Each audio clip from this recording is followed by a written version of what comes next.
Le désir, c'est un élan. C'est en général une réaction qui est plutôt émotionnelle, voire mentale. Donc par exemple, soit c'est flou, soit c'est un petit peu plus clair, mais en tout cas, ça peut venir d'une pensée, d'un souvenir, d'une émotion, d'un lien qu'on fait. Si on parle d'excitation, elle est purement physiologique. Donc c'est vraiment le corps qui, à un moment donné, s'éveille dans nos sensations. Et donc, ça peut être notre respiration qui change, ça peut être une tension dans le corps, ça peut être de la chaleur, ça peut être, par exemple, pour les messieurs, l'érection, pour les femmes, la lubrification, etc., etc. Mais en tout cas, il y a un repère dans le corps. Et parfois, l'excitation, elle peut tout à fait arriver sans désir.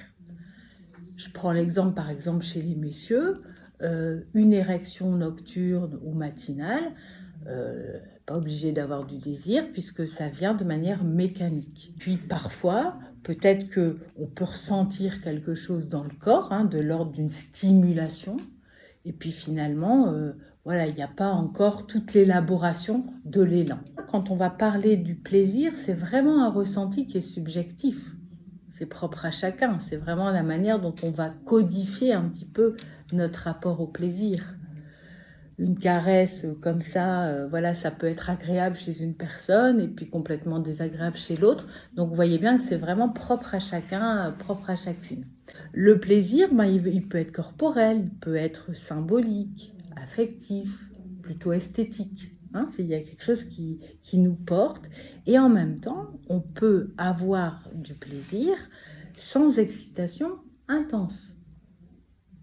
On peut aussi avoir du plaisir sans désir au préalable.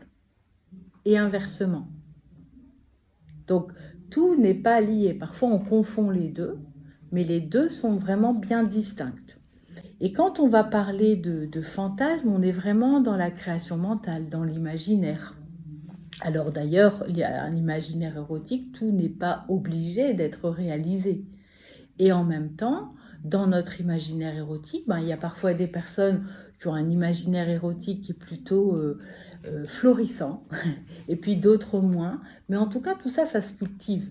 Et enfin, quand on va parler d'érotisme, on est plutôt dans une ambiance, dans une forme de langage, dans du jeu, dans du mystère.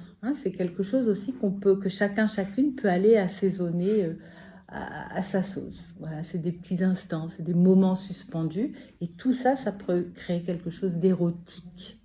Donc, si je reprends un petit peu, on peut désirer sans excitation, on peut être excité sans envie, on peut faire l'amour sans désir, et on peut ne pas faire l'amour et être profondément relié à l'autre. Donc, vous voyez que quand on laisse un petit peu ensemble décanter tout ça, c'est déjà riche, c'est déjà plein de nuances. Et dans tout ce qu'on vient d'explorer, c'est intéressant allez, tiens, je dépose ça à l'intérieur de moi, voilà, tout simplement. Alors, dans ce que j'entends aussi en consultation, et c'est la nuance aussi, il y a une autre distinction qui me paraît essentielle au niveau du désir.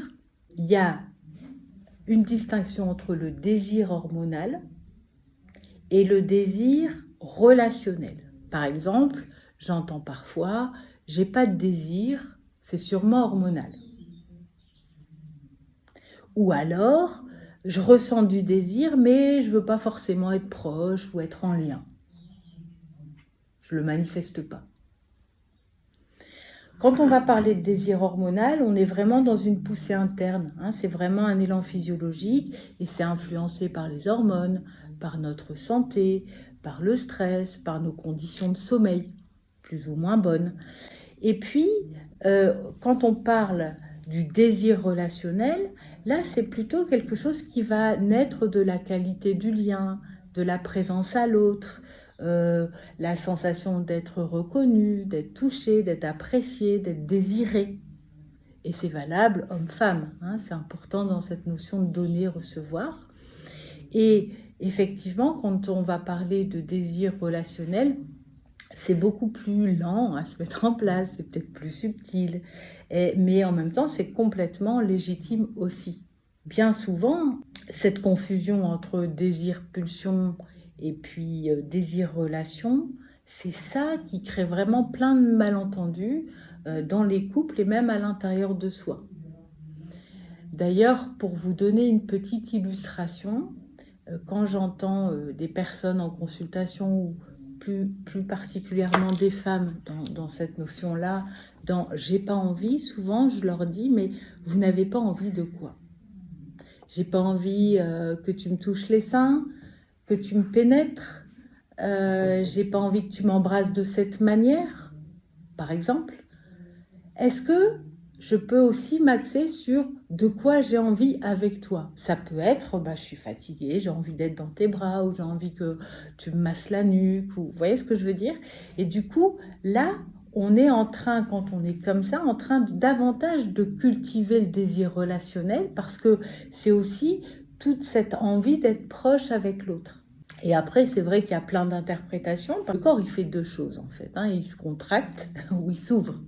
Et parfois, il y a des interprétations, des non-dits de part et d'autre. Et j'y reviendrai tout à l'heure pour illustrer ça. Parce qu'on va penser à la place de l'autre. Et puis parfois, j'entends, bah oui, mais si je commence à dire peut-être j'ai un peu de désir, mon partenaire va imaginer que c'est oui. Et en même temps, je ne sais pas si ça va durer. Et là, il y a un imbroglio et on se complique les choses. Donc, step by step, on va continuer notre petit voyage.